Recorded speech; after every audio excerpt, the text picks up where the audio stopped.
Okay, so welcome to lecture 8 out of 15. So now in 45 minutes we will have reached the midpoint of the course, which is good, and we're on track. In my opinion, we're following the plan. So we're going to have time, in principle, to do all the things that we should do on integration and the meromorphic functions and singularities and residues and all these things, and hopefully add one or two of these bonus topics in the end that might be less standard and more interesting, even for you who have already taken complex analysis before, and also for those who haven't. So this is the goal.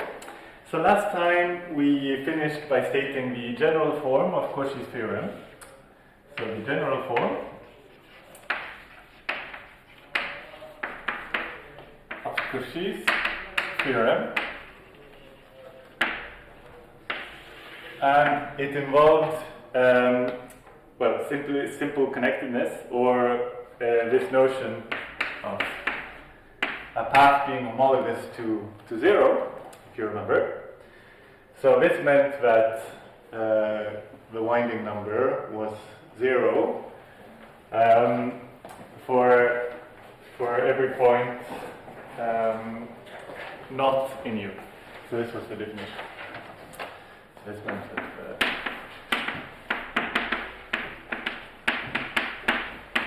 okay.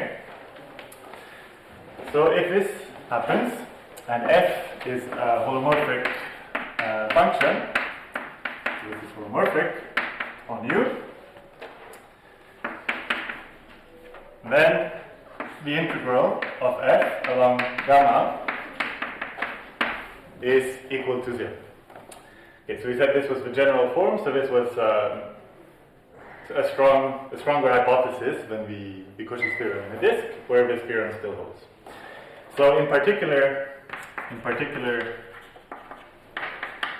this holds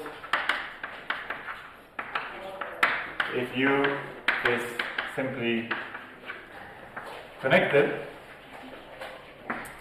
Okay, but it can also hold in when U is not simply connected. Okay, that also applies more generally. So do you have an example in mind? So I mentioned last time, for when this applies on a non-simply connected domain. For example, example. First of all, we can have a non-example. So you remember, if we take U equals C star and f is 1 over z, then you remember that the integral over the circle of absolute value 1, something like that, of f of z dz was equal to 2 pi r, which is not 0. And why is this? Well, it's because if this is C star and this is the circle, then this is not homologous to 0. Okay? So not homologous to 0. On the other hand, we can have more interesting situations where this still applies, if you remember. So if we take U to be C and I take away the 2 points, 0, 1, this is the open set, and then I draw this path, which is drawn like this. So draw it like that, and I go around like this. Okay, this path, like so. So this was, remember, had a name, the Postgraduate path, and this path is in fact homologous to a trivial path. Okay, homologous to 0. So this one is in fact homologous to 0, despite the fact, of course, that this domain is not simply connected, right? Because if I take something around here, then this is not homologous to 0, so it's not simply connected. So integral, if I take the integral of some function, let's say I want to take the integral of 1 over z, just to give you an example. So this is analytic in U, right? Because the only problematic point was 0, but I have removed it. Okay, this was 0, this is 1. So if I want to take this along the, let's call it P, this Pokemon, oh yeah, let's call it P homologous to 0. So if I want to take this integral, then in fact, according to this theorem, this should be 0. Okay, which is a little bit remarkable, maybe. Okay, so this theorem is stronger than just this simply connectedness that you might have in mind. You can also use it sometimes on more complicated matters. Okay. Now, the next consequence of this Cauchy's theorem is this representation formula for holomorphic functions, which is very important, which is called the Cauchy integral formula, which you know. So the idea now to get to the Cauchy integral formula, well, maybe I will write it first. So this Cauchy's theorem implies the Cauchy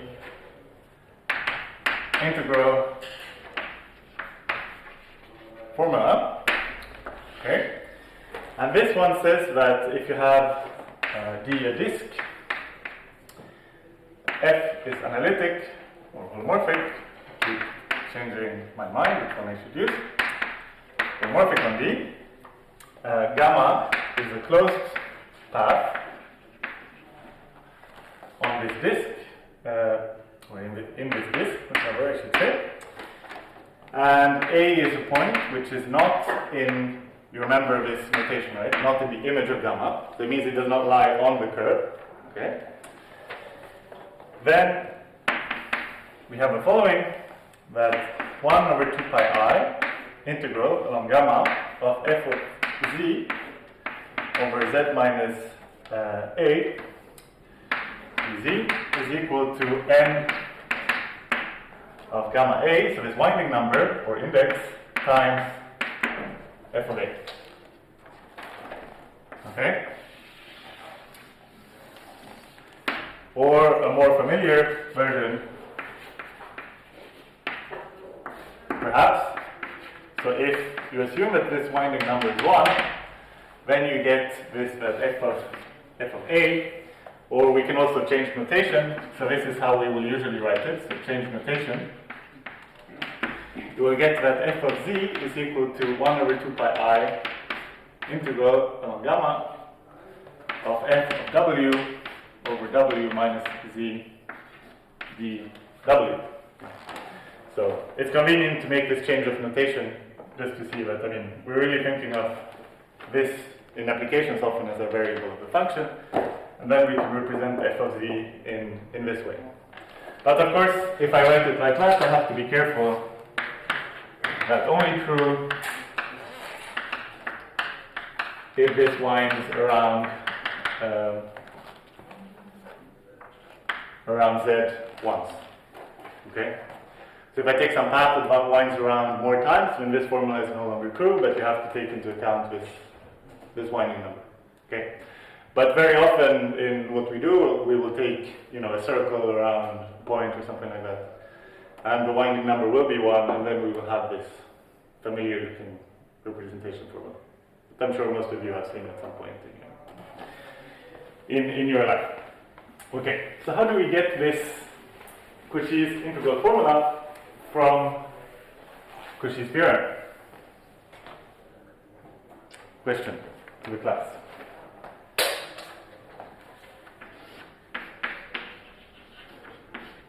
Proof. What is the idea? What could be the idea? You can make the disk small. You can make the disk small. The curve can be small. Mm-hmm. And we can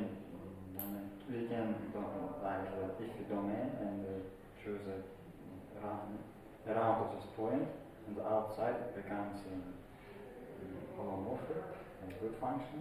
But so, okay, so let's start with, so what function should I try to apply Cauchy's theorem to? This is what I'm looking for.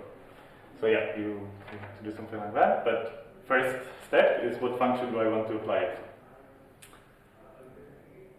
to get this?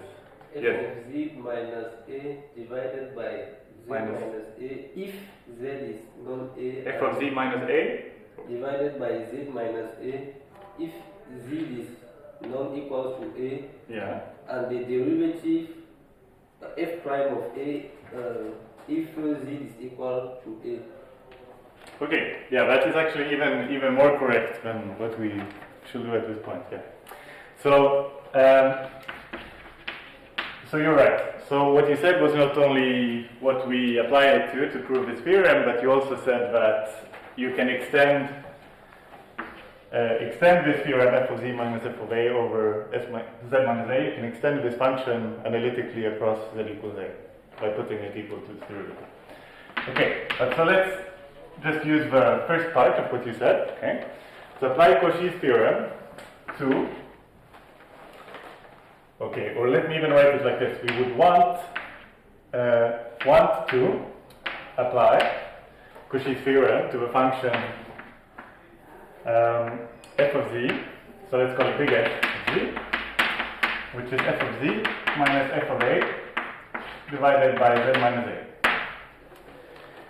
Okay, so of course this now is defined when z is not equals to a, okay, otherwise not defined a priori. Otherwise not defined. Okay, so you're right. So we can extend this analytically by putting it equal to its derivative in z equals a. I will get to this soon though, because I want to still use more elementary methods, or more direct methods to just prove this anyway. So for this reason, Cauchy's theorem does not apply directly, right? So otherwise not defined. So Cauchy's theorem, so a priori, do you know what this means, a priori? This is a common thing you say in mathematics. If you're French, you know what it means, I guess. But yeah, so it means, yeah, how should you translate this actually to English? So a priori, it means that at first sight or something like that. Let's translate it this way. So at first sight, or first glance, this Cauchy's theorem does not apply. Does not apply everywhere on U, right? Because it's not defined in A. We have some problem. Okay. But on the other hand, or sometimes in French you would say a posteriori. Okay. So but on the other hand, limit as z goes to a of z minus a f of z is actually well defined. This limit exists and it's equal to 0. Okay, and the claim is that a version of Cauchy's theorem still applies if this holds. Okay.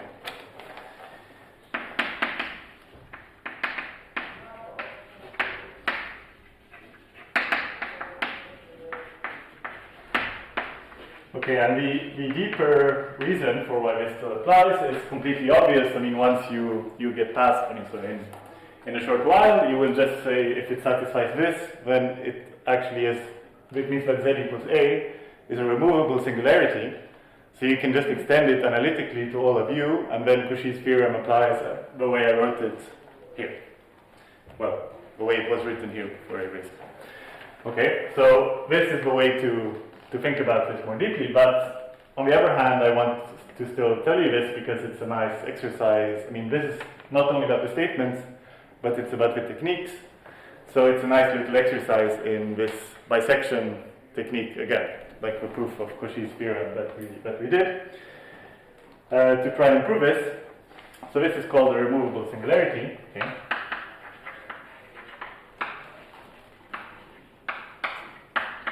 I will get back to this, but let me just.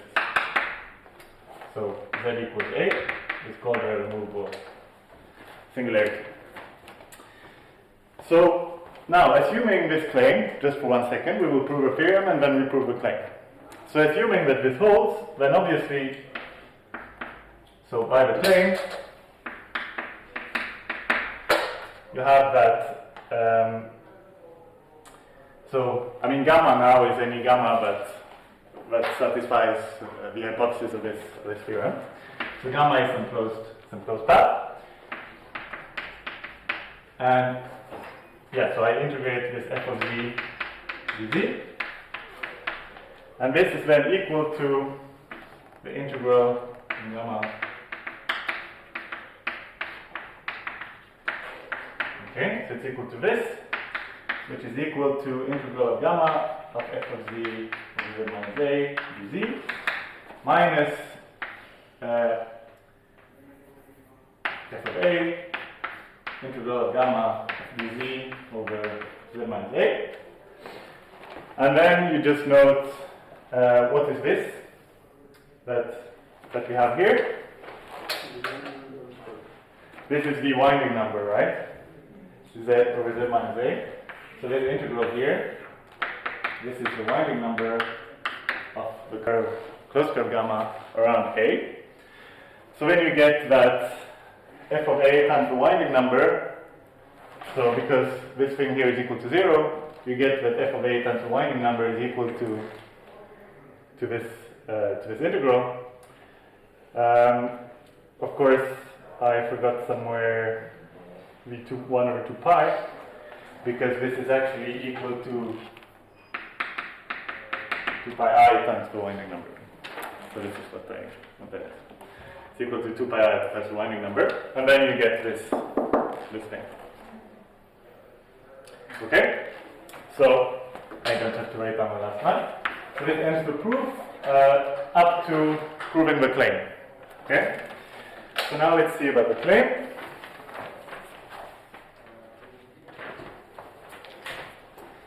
Oh, is this? So I think the claim is a really good exercise, sort of. I mean, if you are able to just do this in a few minutes without thinking, then it means you understood fairly well the techniques of complex analysis. So it's a good exercise in this sense. So now let's prove the following proposition. So this is the claim, okay? That f of z is analytic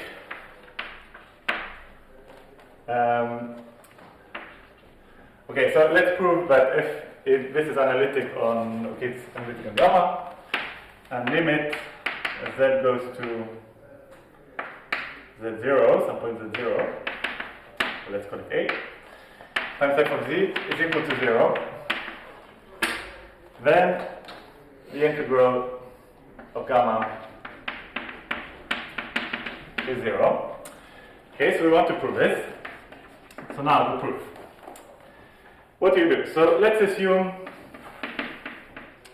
so again, you know, we always do this, right? So we have any curve, okay? Some closed curve like this, maybe. This is gamma. And then we start our proofs by saying assume that gamma is something simple. Let's assume it's a rectangle, okay? So let's call it R. And let's assume that it's a rectangle that contains this point A. Okay, and why can we do all these things? Why can I start with any curve like that and then say assume it's a rectangle? So I already discussed this a little bit last time, but you have this thing that you can always, so let's say that A is here, okay, and I take my rectangle. Now I'm working here. And then if I want the integral along all of this, I mean, you see that the integral of that, so A is the only problematic point, right? So then if I take also the integral along, if I keep adding rectangles everywhere, then you know, since A is not inside, there's absolutely no problem anywhere. It's just analytic here and it's just closed. And if I just keep adding this tiling in a way, actually that is nice, so that everything, all the interior parts cancel, then I actually, when I sum the integral over all of these rectangles, it will actually start approximating the whole curve. Okay? So, yeah, I did this with triangles last time, okay? Wrote it down quite rigorously. So now let me just say, assume this is a rectangle. You can think about how you would approximate the curve here. So let's look at this case. then you can subdivide it into different parts, okay? So you subdivide it into these parts, okay? And this blue one here, this interior, you call it R0, okay? And you choose R0 small enough. Okay, sorry, so you will want to fix an epsilon, right? Fix epsilon. And then choose R0 small enough such that the absolute value of this function is less than or equal to epsilon over z minus a on the boundary of R0. So if z is on the boundary of R0. Okay? So you choose it this way.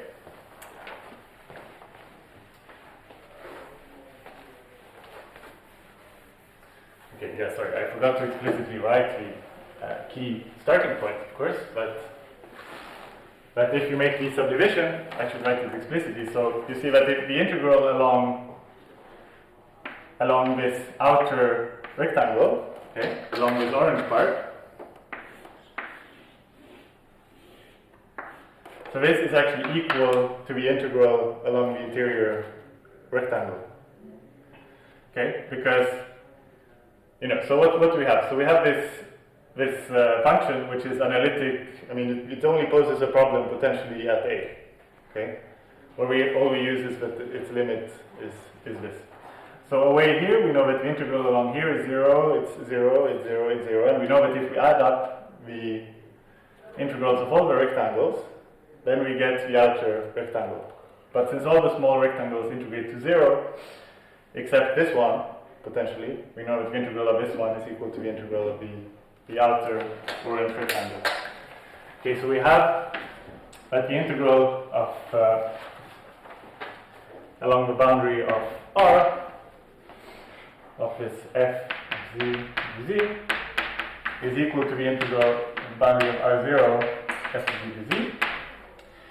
Okay, and so using this, so hence the absolute value of this thing, so it is less than or equal to the integral. So I say that it's equal to this, and I move in the same step the absolute value inside. So it's less than or equal to absolute value of f of z. Don't forget the absolute value on dz, okay, when you do this. And then this thing was less than or equal to epsilon over z minus a. So this is less than or equal to epsilon integral boundary of R0 of dz over z minus z0. Okay? And now I claim that this thing is simply bounded. Okay?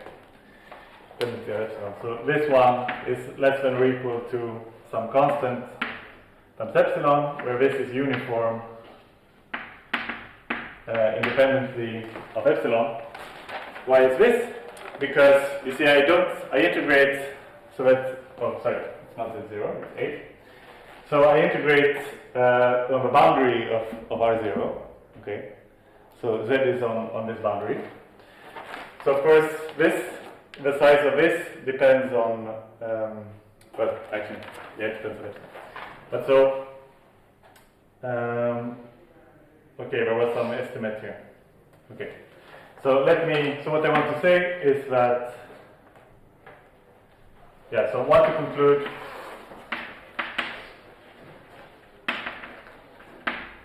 that integral of f of z dz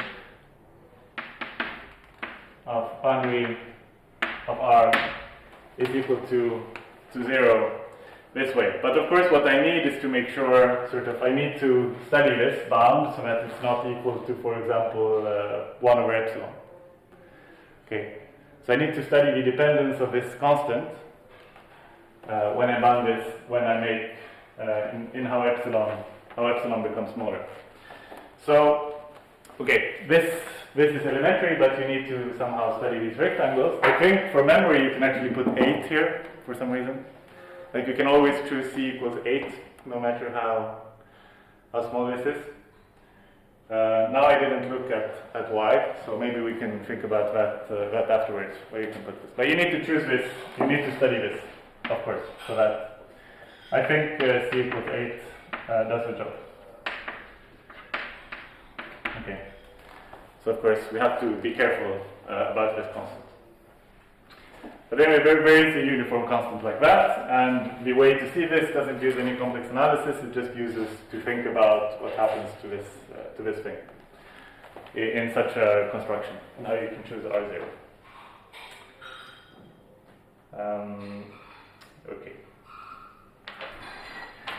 Okay, let's look at that later, because I don't want to get stuck on that minor point. And then this proves hopefully the claim. Okay? So again, a subdivision argument, but with some delicate estimates here. Okay.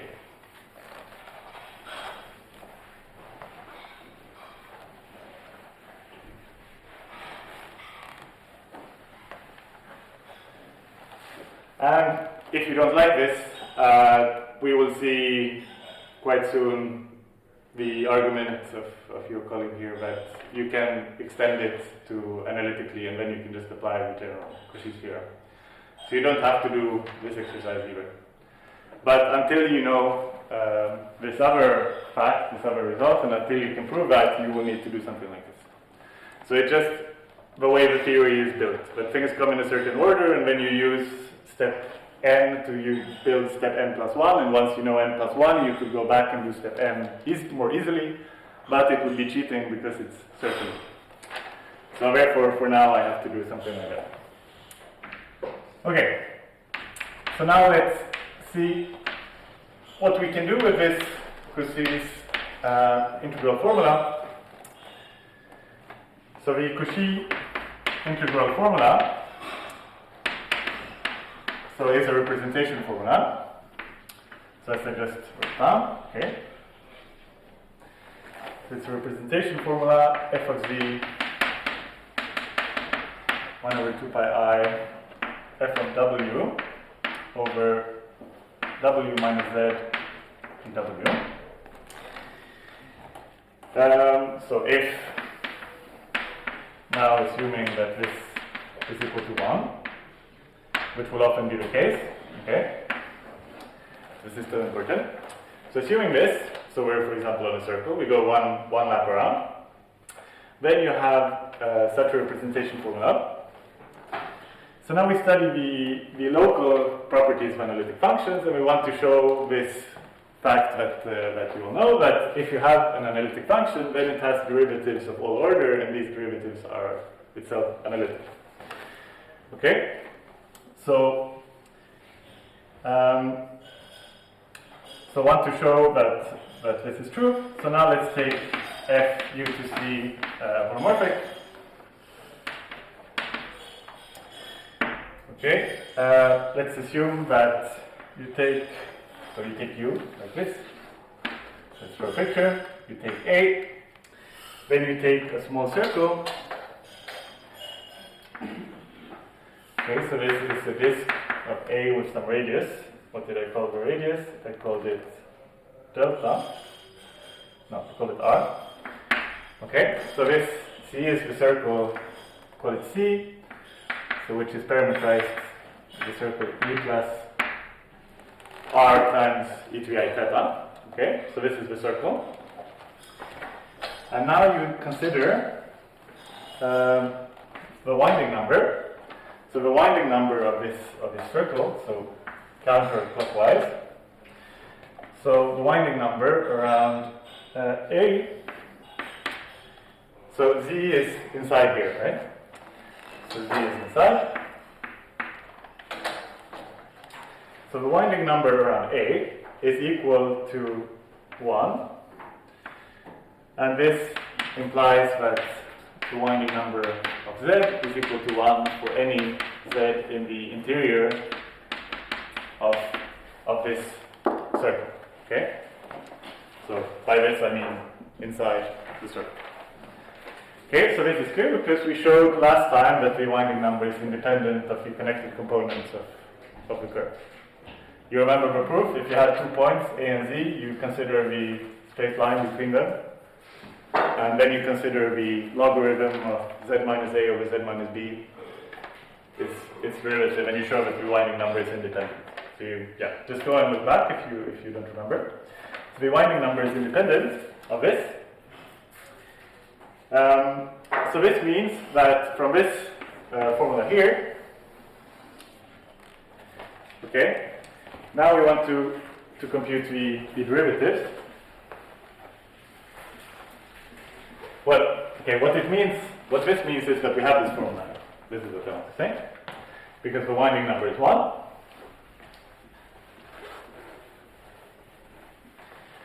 Okay. So now assuming again something, which I will justify in a bit. So assuming that we can differentiate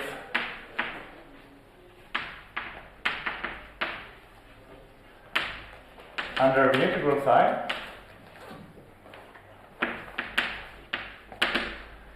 okay, under the sign of integration, we get that f prime of c is equal to, and then we just differentiate what is inside, okay. So we get 1 over 2 pi I, integral along the c, f of w over c squared dw, and we get, in general, the nth derivative is equal to 1 over, well, let me put the n factorial out here, 2 pi I integral of c f omega n plus 1 and dw. Okay. So you get this formula for the nth derivative. But assuming that we can differentiate, so what I mean by this is that we can move the differential inside. So assuming this, then we would get such a formula. Okay? And to justify this, why are we allowed to do that? So, to justify the assumption here, let's call it star. To justify star, we have the following lemma, which is actually an exercise on the third homework to prove it. Okay? Because I don't just want to give you homework like apply the Cauchy's theorem, what is the integral, okay, it's 0. I want to also give you something more interesting, so you're going to prove this lemma. And the lemma is that suppose you have some function phi of w, which is continuous on an arc gamma. Okay, so not necessarily closed. This is gamma. Okay, then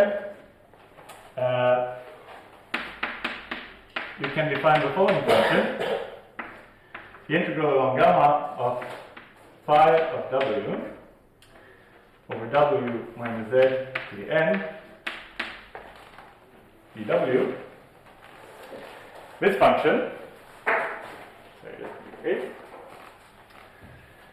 so this function is analytic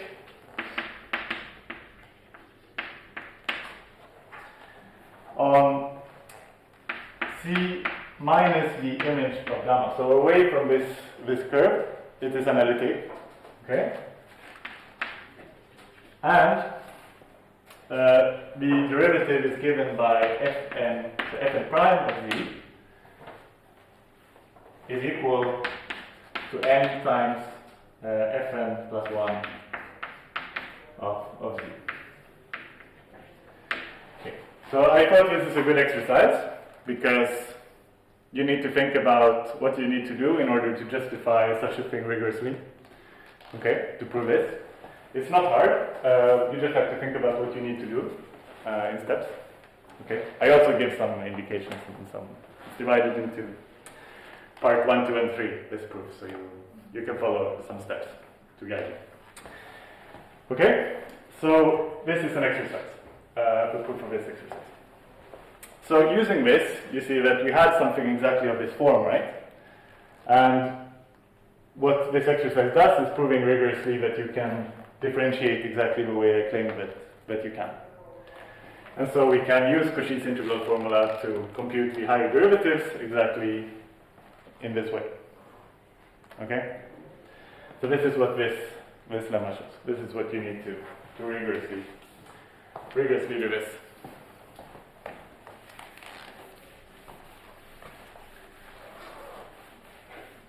Okay, any questions so far? Any problems except this constant in the last proof?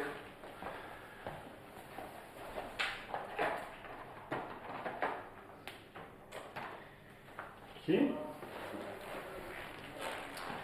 So, now let's look at some other applications.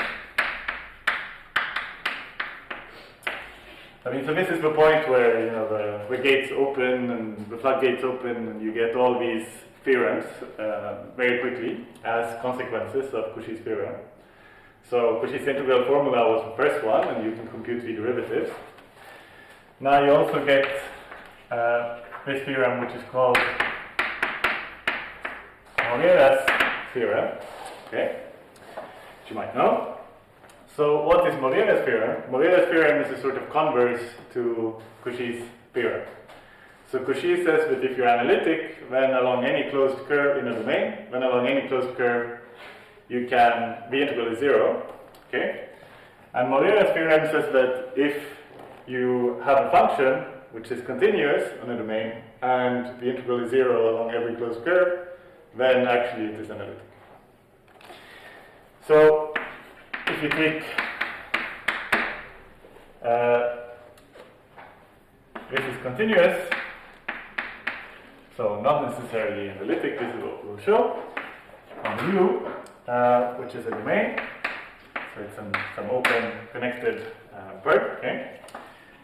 And the integral, this is the key hypothesis, is 0 along every closed curve gamma in U.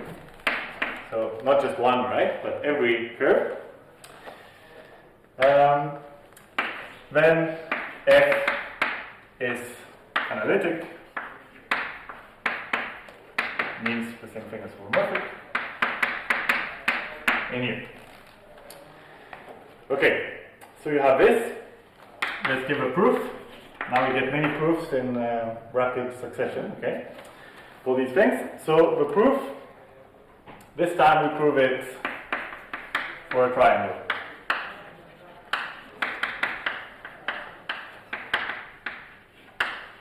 Okay, let's prove it for a triangle. So you consider a triangle between, so let's say we have some point 0, without loss of generality, okay? There's nothing special about 0, we can just put this curve there. Let's say that this is Z0, this is Z. Let's draw this picture. And then,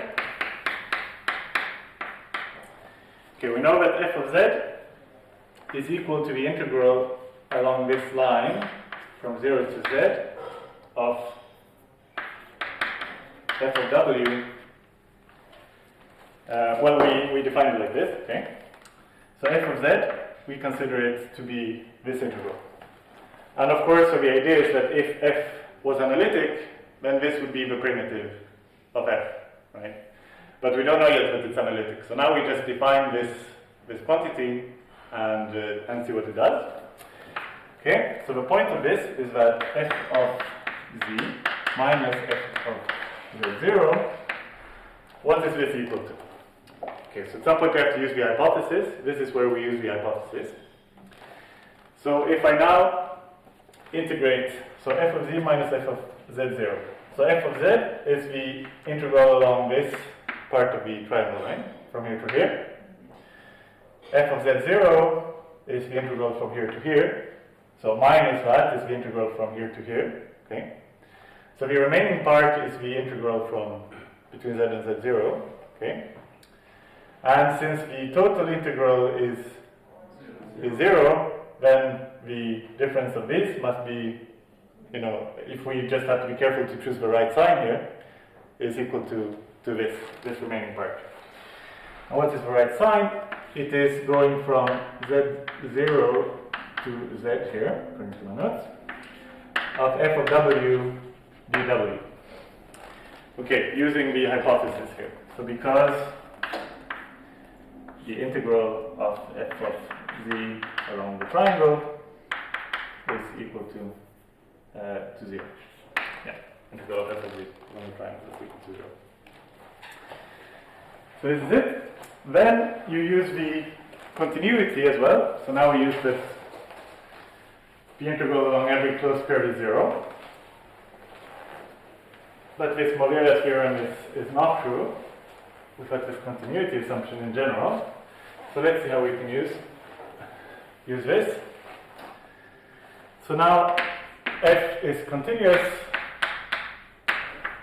at z0. So what does this mean? Well, it means now we just write down the definition of continuity. So for every epsilon, so there exists a delta such that if you're closer to z0 than delta, then this implies that the function values are closer than epsilon. Okay. I have a question, please. Sorry? I have a Yes. question. Of course. Why the segment z0 should be contained in U? Why the segment? So Why all the triangle is This? in U? Yes. So, I mean, we're taking the triangle so that, so I mean, we're only working in U, right? So you have U, and then you have a curve inside U.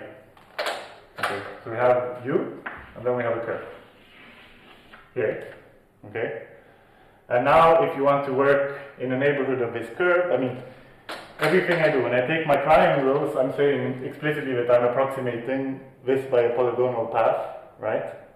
And then I'm taking all the triangles in this way. You remember this picture from last time? So now I'm just hand waving because I did it last time, but you remember what picture I'm talking about, hopefully. It's okay? Remember that picture? So when you do this, of course, if you do this in a fine enough way, you know, you take these points close enough to each other, you will always be inside U. And so whatever points you work with, these triangles will be, I mean, entirely inside of U. Because you have a closed set inside an open set, so there's always room to go to the boundary.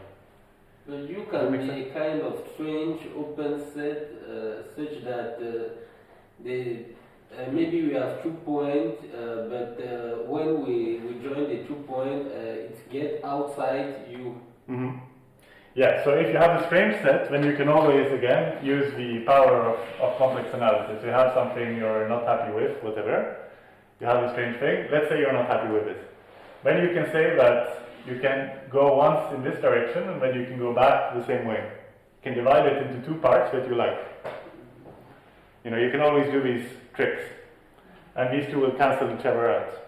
And so you can restrict to a part that you like. Just as I said, if I give you this, you know, you can restrict to just this part. Or something like that.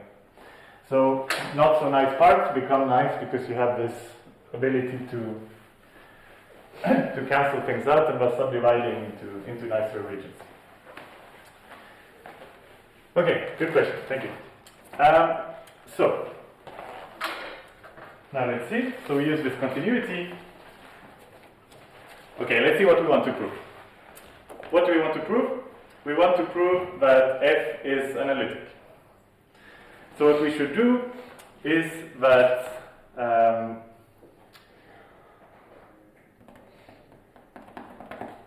what do we want to show? So yeah, f is analytic mu. So we looked at this this f of z, which we know that if f is actually analytic, we should expect this to be the derivative. So we expect to show that f prime of z exists and actually equals f of w. Okay? And if f prime of z exists, then it means that f was holomorphic. Okay? And also its derivative would be holomorphic. Okay, so what we look at to prove this thing that we expect. So we expect this to equal. We expect this to equal. Yeah, we expect this to be a primitive, so we expect it to equal f on z0. Okay, this is what we expect. The derivative of this is equal to this function, this one. So if we look at this, then so now let's do this little computation. So what is this equal to? We just have to remember what we had. So this was the definition of f of z, and then we divide by z minus z0. So this is equal to 1 over z minus z0, integral from z0 to z. So let me write this, and then we'll check that this is actually correct. Minus when I had this f of z0 over z minus z0 integral z0 of dw. Okay, and the absolute value, I just keep it the outside. So whatever is inside is actually equal to this, I claim. Okay, f of z minus f of z0 is equal to this. I divide by z minus z0. Then I had this f of z0, and so I divide by z minus z0, but then I add this. Okay, so this is like dividing and multiplying by z minus z0. Okay, so this is less than or equal to, now, what did I have? So what was less than epsilon? So the absolute value of f of w minus f of z0. So now, of course, I can put this, if you want, let me write it again. So, less than or equal to, so z and z0, they are not variables of integration, right? The integrals are all in w, so I can just put it outside. This is no problem. Okay, integral along z0 to z of this f of, what did I have? F of w minus f of z0, okay, and then absolute value dw. So I have this, and then this thing here is less than or equal to epsilon. So this is less than or equal to epsilon over z0 z. That's the integral of dw. And of course, what is this integral equal to? This is just the length of the segment, so it's equal to this. So this one here is equal to epsilon. Okay, so what we have shown is that this one is less than or equal to epsilon. So in other words, this implies that f has a derivative at z0, and f prime of z0 is equal to f of z0. Okay? And this implies that f is holomorphic in this. Yeah. Okay.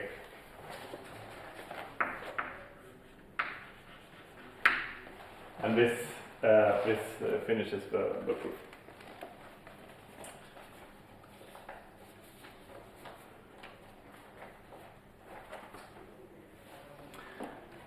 Okay. Go on, take the next one. Next consequence. This was Madeira. So I know that most of you have seen these already, so maybe this is why. hope everything is clear in the proof. So otherwise, I hope you look at it again. Okay. Next consequence is we have Cauchy's estimate. So what is that? So it is that if you look at the absolute value of, so actually let's remind us. So this derivative, it was equal to n factorial over 2 pi I times the integral along some curve.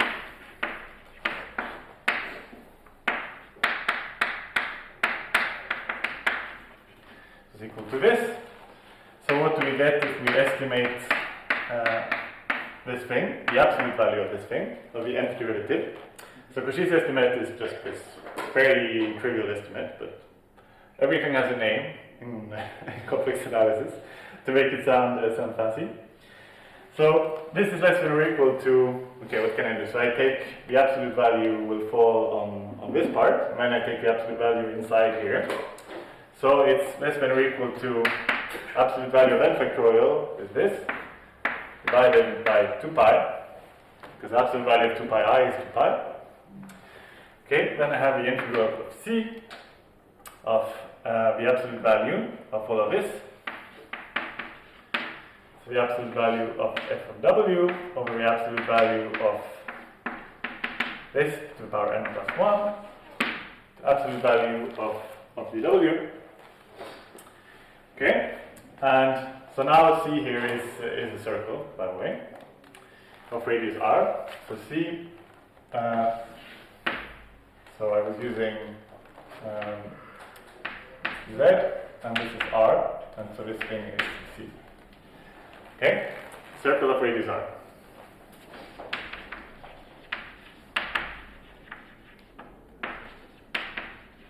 Centered at W. At Z, sorry, centered at Z, like I drew it. Very good. Centered at Z. Okay. And then, so what do we get? So this is clearly less than or equal to, I write this.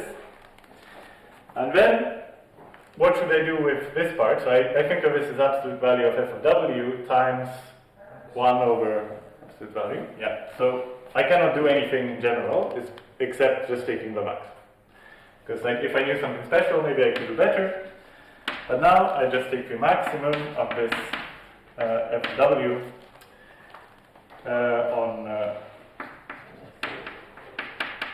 on this circle. Okay, so on C. And then 1 over r. Yeah. Yeah. So again. So yeah, which is less than or equal to n factorial over 2 pi, the maximum f of w times 1 over, so this is equal to r, okay, so r n plus 1, times the integral of this over dw, over C, which is what? 2 pi. Yeah. So it's 2 pi. So it's 2 pi r, okay, and then we cancel. 2 pi goes here, this cancels, and this cancels with the plus 1 part, okay. So what we get is that this is equal to n factorial times the maximum on the circle of the absolute value of f of w times 1 over r to the n. And this is Cauchy's estimate, that the absolute value of this derivative is less than or equal to this. Okay. I don't think, I mean, you almost don't remember Cauchy's estimate, but you just do this every time. Like, it's, I shouldn't erase that. Okay.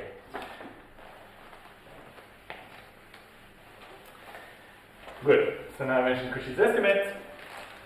The next part is something that is very useful, very often used, very common in exercises as well, by the way. All classical exercises. So you get the following corollary, which is Liouville, one of the most famous theorems, right, in complex analysis. You get the corollary of this.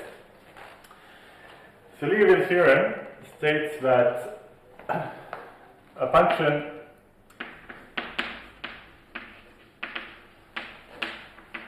which is analytic,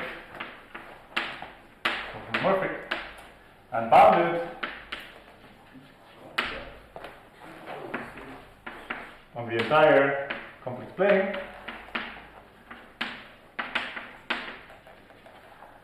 reduces to a constant. Must be constant. Okay, so of course this word entire is very key word. So Liouville's theorem is something that applies to entire functions, so functions defined on the entire complex plane. And there is this remarkable property that they have to be constant.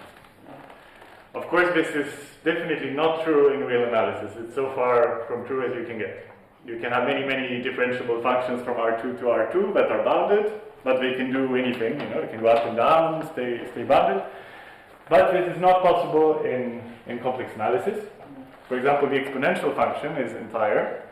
In the imaginary direction, it is actually periodic, right? But, well, okay. But like this, it's not bounded. Anyway, this function. It is not bounded. Now, let's see the proof of this. Sorry? I guess the idea is to take the R terms to infinity, right? R tends to infinity. Yes, that is absolutely correct.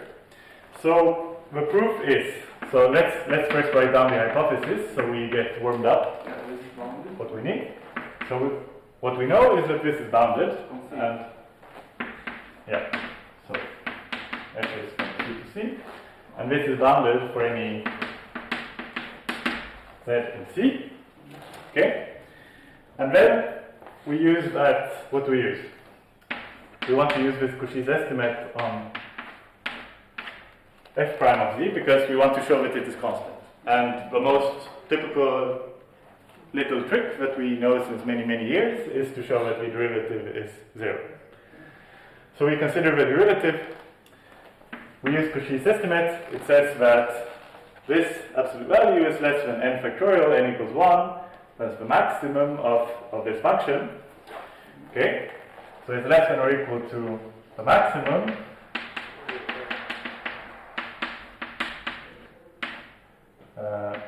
f of w. Sorry? Yeah. Times 1 over r. So let's now call this m, okay? Or mr. This is a common notation for it, so we don't have to always write this thing. So, so this is mr over r. But in fact, since by hypothesis, this maximum of f of w is actually less than or equal to m, which does no longer depend on r. Okay? So now this is independent of r, and therefore, so this is the key.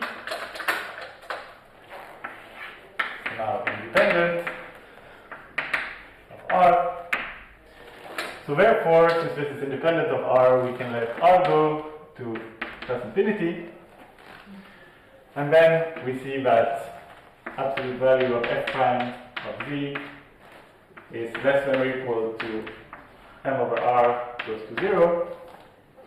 So this implies that actually the absolute value of f prime of z is equal to 0 for any z in C. And now we use this tiny detail that if the absolute value is 0, then the function has to be, the complex number has to be 0. So I can remove the absolute values from here. And I've shown that f prime of z is 0, and hence the function must be constant. Okay, so this implies f constant. And this comes.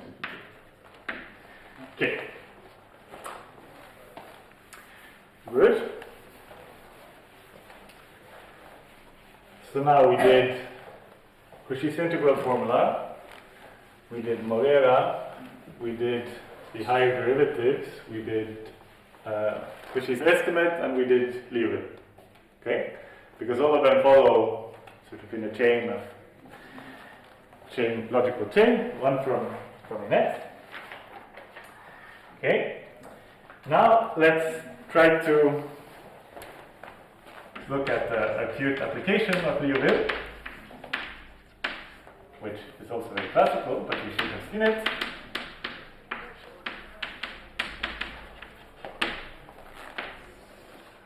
Okay? So let's look at this application.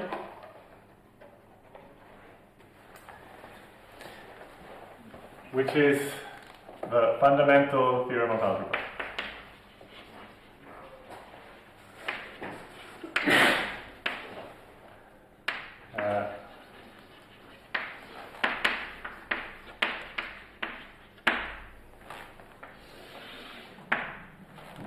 So, a polynomial in, let's call a variable z, non-constant.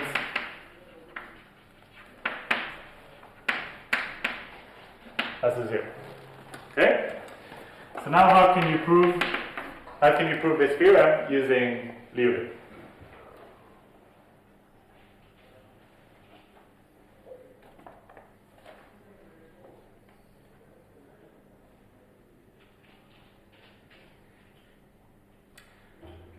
Any ideas?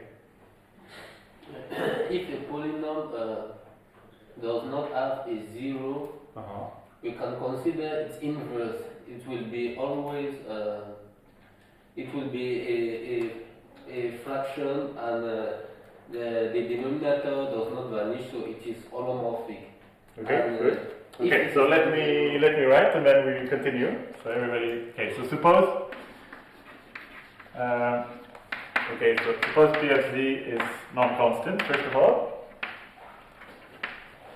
and that P of z is never 0, okay?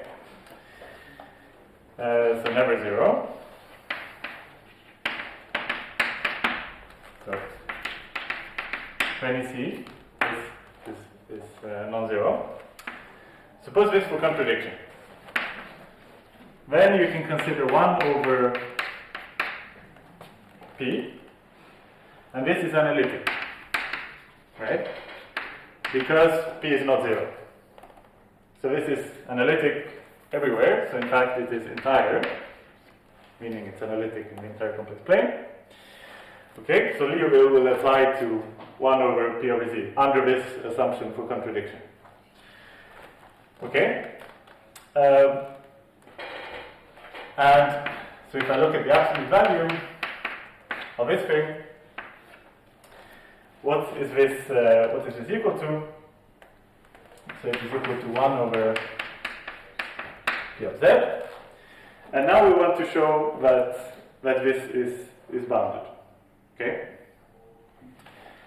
This is bounded. So I claim that this is bounded. Okay? So Liouville implies that 1 over P is constant. Okay, so and this means that P is constant, which is a contradiction.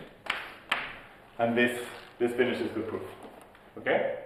So now maybe we just need to fill in just a little bit to convince ourselves that this is true. Okay? So this is what you said, right?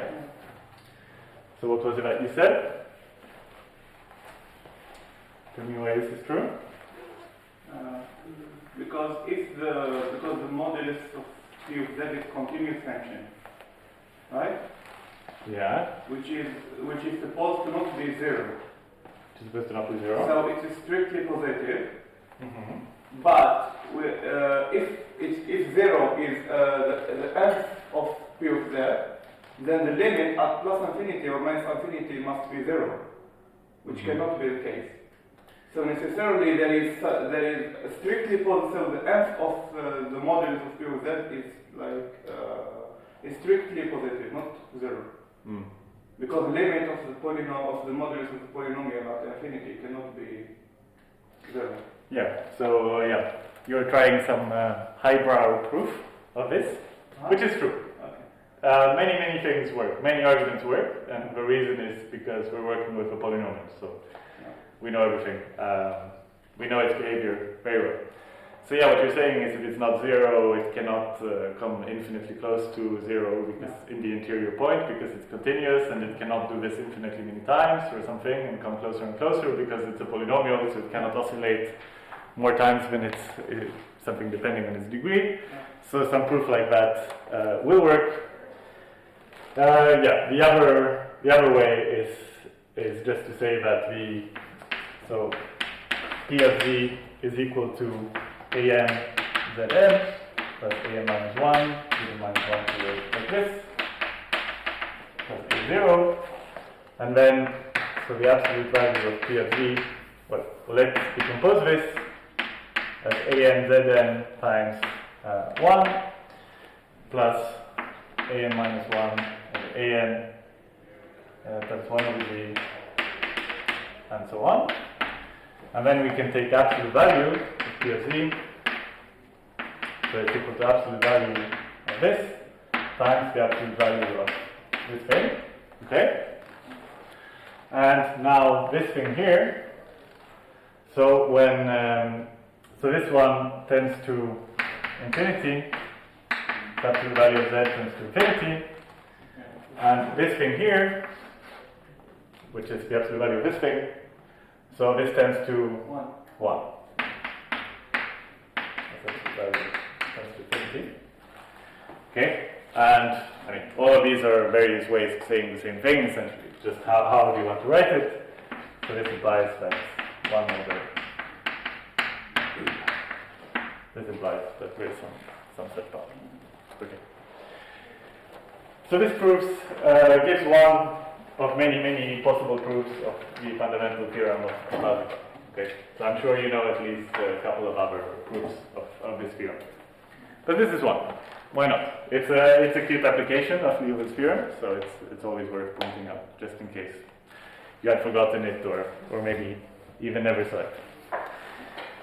Okay, so now there are 20 minutes left, which is good. So we can start talking about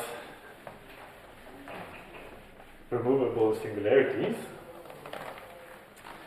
So now somehow we have unleashed this first sequence of famous theorems that you have already heard about and proven them. So now we can move on from this, and we can start talking about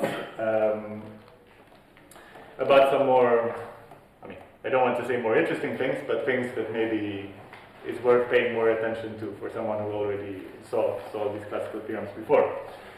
So let's talk about removable singularities first. So what the goal is now is to start discussing zeros and singularities, and there is a sort of duality between zeros and singularities, right? So just think of a rational function, for example. So singularity of a rational function would come from zeros of the denominator, for example, right? So there is some sort of duality that I will explain between zeros and singularities.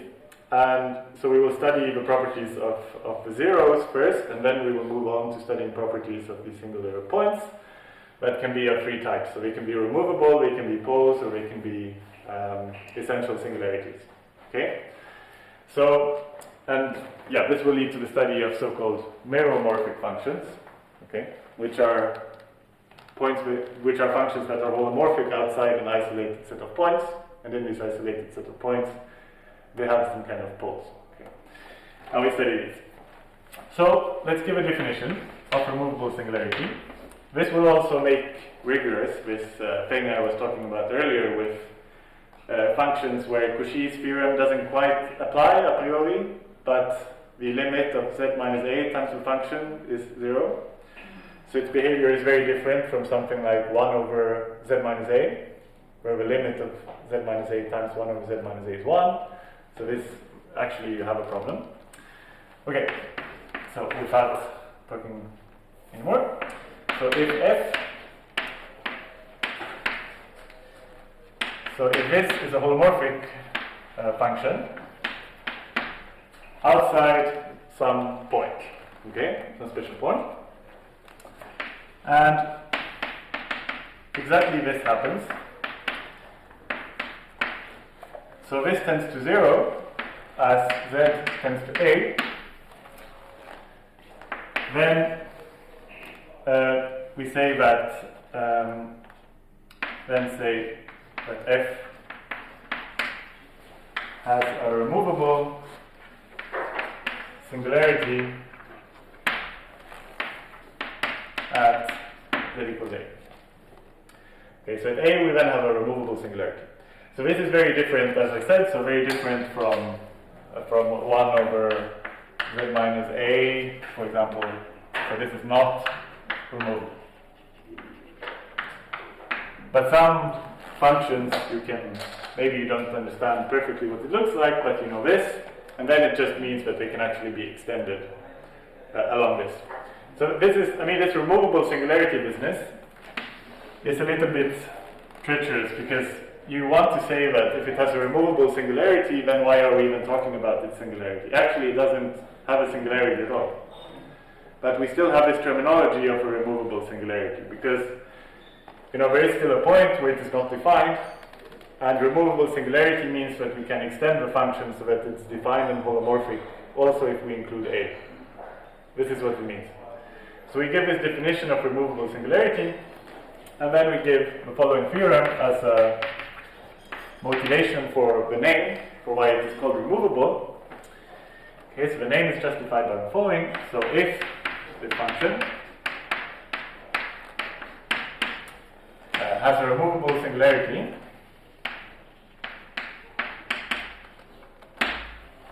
at a, then we can extend it. So f can be extended to a holomorphic function on all of you. Okay. To emphasize this, I can even write on all of you. Okay? So it can be extended. And this is, again, what you said earlier, that you can define it, well, you can extend it by its derivative. So, let's see if we can get through the proof of this. So proof. Well, so is the statement clear? So the statement is just, okay, you have a function that is not defined in some point, but if it has a removable singularity, then everything is good, and just extend it over this point. So, first we need a lemma, okay? So first we need the following. So if f is holomorphic on u minus the point, and it is continuous at a, then f is holomorphic on u. Okay, so because of course, if you look at this is some kind of very close to a continuity property. Okay, so if it's holomorphic everywhere besides a point, and it's continuous at this point, then it is holomorphic everywhere. Proof. This is typically maybe a good exercise as well. So, what could be the idea of proving this theorem? Now you can apply one of the famous things that we went through today. But the question, yeah, it's a little bit ridiculous. It's like almost complex. Sometimes complex analysis feels like we have all these theorems, and the game is just to choose which one you want to apply. Yeah, I don't like that too much. But I prefer understanding what is going on behind. So now what theorem do we want to apply? Madeira, very good. But I really want to stress that when we do this, when we play this game, what theorem do we apply? Blah, blah, blah. We apply this one because it means it is, when it is bounded, it is constant. When integrals are zero, it is analytic. All this. Please remember the proofs. I mean, remember why all this is true. Because otherwise you start living in some kind of disconnected world from reality, and you just use these magical statements to prove something, but you forget why things are true, and you lose the feeling for, when I tweak some hypothesis, will it still be true? In order to answer such question or have an intuition, you need to actually, get used to actually trying to understand things and not just playing this game. But it is good that you know how to play this game. Awesome. So we want to apply Madeira. Okay. Want to apply Madeira's theorem. Okay, so how do we do this? So we have our domain U. Okay. We have U, and we have our point A, where it's not null. So we take some curve. Okay. Gamma, closed curve. So we need to show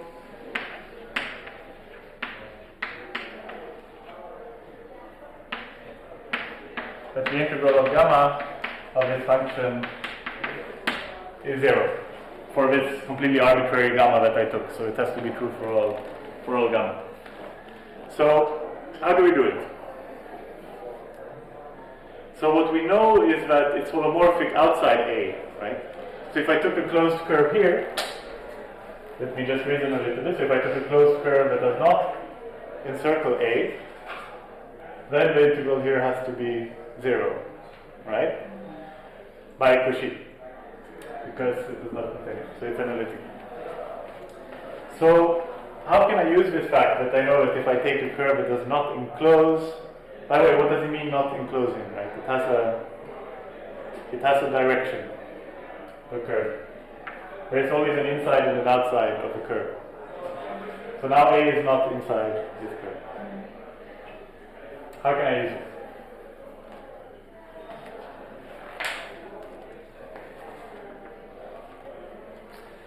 So, because I want to use continuity at A, because if I applied this to the function 1 over z minus A, then it would not be continuous here. It would blow up at z equals A, and then I would have some kind of problem, because even if I took a really, really small disk here around, if my function was 1 over z minus A, then there is no guarantee that the integral around this very small disk would actually be very small.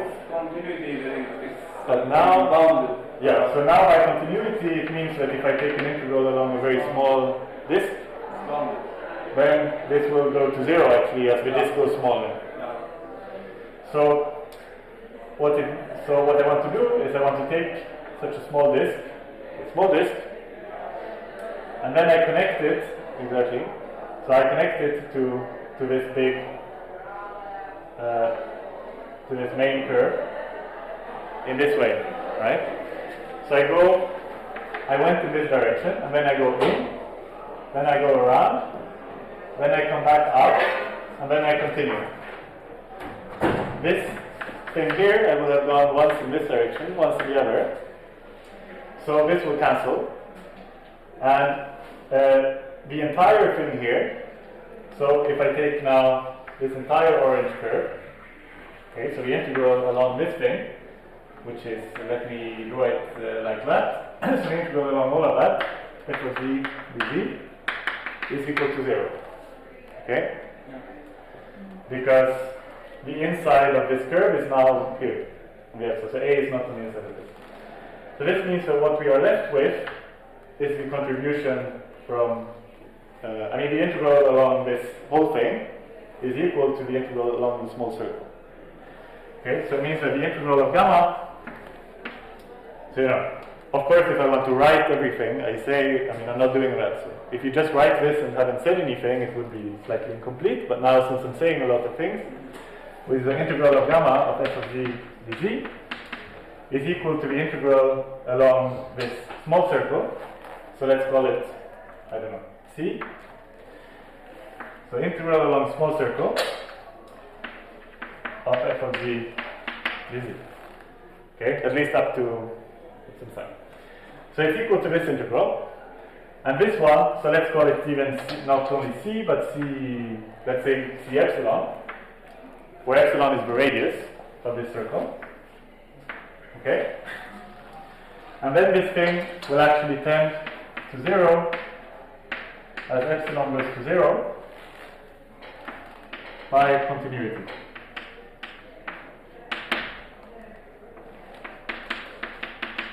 At z equals a. Okay? So it means that this integral will actually have to be equal to 0. Because for any epsilon, it is equal to this thing that tends to 0.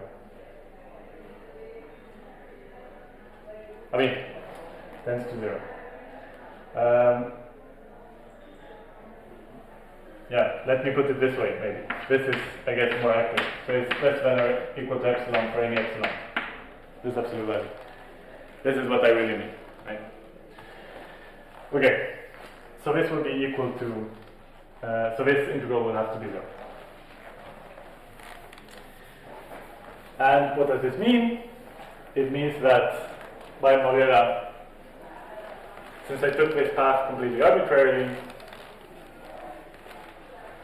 so now Madeira implies that F is holomorphic on all of these. Okay? Is this too hand-wavy for you when I do these things? Trying to explain the idea of how things work by this kind of tricks. I mean, of course, I hope that you understand how you would, if I ask you to write this rigorously, I mean in text, I hope you understand how you would do it. But that I explain it this way. So is this clear? What is going on? I mean, now I'm just saying that, okay, by continuity, the integral is small, you know? But, so I think it is clear intuitively, but if I ask you to write it out, you know, like what does it mean to be continuous, why is it small, I hope you could do it, okay? So, which of course you should do, if you want to be really sure that this is actually true. But this is the idea of the proof of the lemma. Okay? And then, in order to finish the proof of the theorem, so what was the theorem that I wanted to prove? I want to prove that if you have a removable singularity, then you're holomorphic. So now I showed that if you have the holomorphic function which is continuous at A, then it is holomorphic. So now to prove a theorem,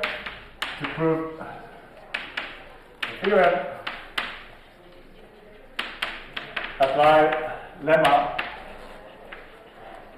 to the function g of z, which is defined in the following way, which is equal to z minus a f of z, and z is not a, and it is equal to its limit. Of course, we want to apply it to something continuous, and the limit of this was 0 when z is equal to a. Okay, and then this satisfies hypotheses of the lemma. Okay, because this one is analytic outside, so f of z was analytic outside of A. Z minus A times f of z is hence also analytic outside of A, right? Because z minus a is of course analytic, and product of analytic functions are analytic. And then it is continuous at A, because this one tends to this by hypothesis. So it satisfies all the hypotheses of a lemma, and hence g of z is holomorphic. All these hypotheses of the lemma, g of a equals 0. Okay, so g of z is holomorphic on U.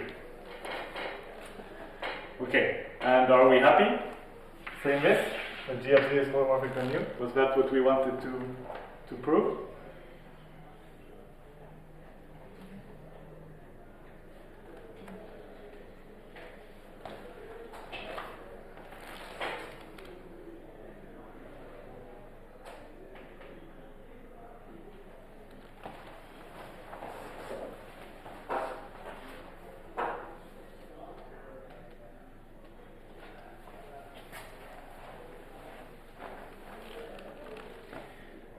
Okay, so are we done? Sorry? The theorem was saying that f of z is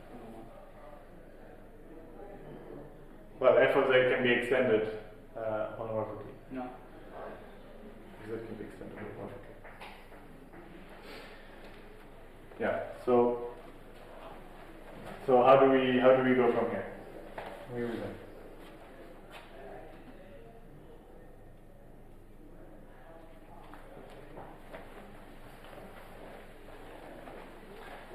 So okay, so g of a is 0. I will highlight this for you.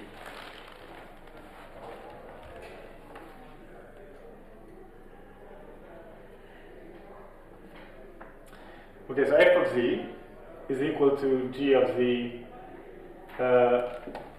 divided by z minus a, right? So now we consider g of z over z minus a. Okay? So I mean, outside of z equals a is equal to this. So we consider this thing.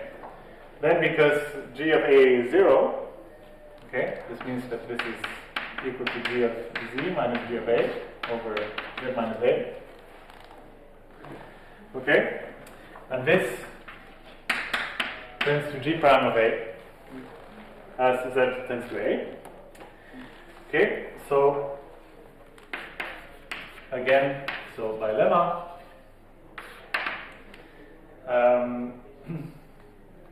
so extends to an analytic function also when z equals a. So this was, for z not equals to a, this was equal to f of z. And then by lemma, since this, I mean, this is a continuous limit, right? So then this extends also when z to z equals a. So what have we proven? Okay, let's summarize this, why this is good. So what we have is the following, which finally proves this theorem. So what we have, so hence,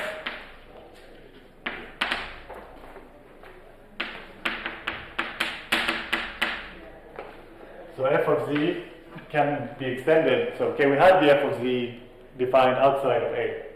Now we have another f of z, but I use the same notation, which would be the extension. So defined by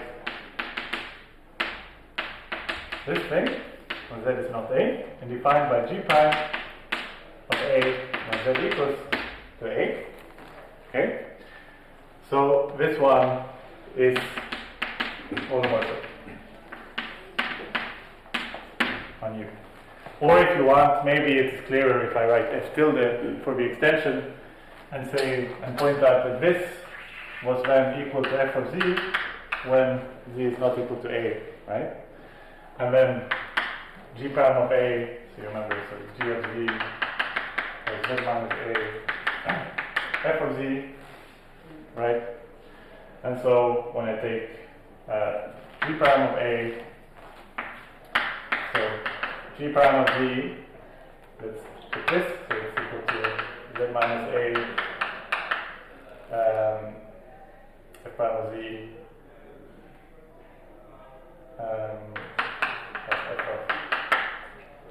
f of z. Okay, so g prime of a is equal to f of a. So actually this is equal to f of a. and this extends to a holomorphic function on all of you.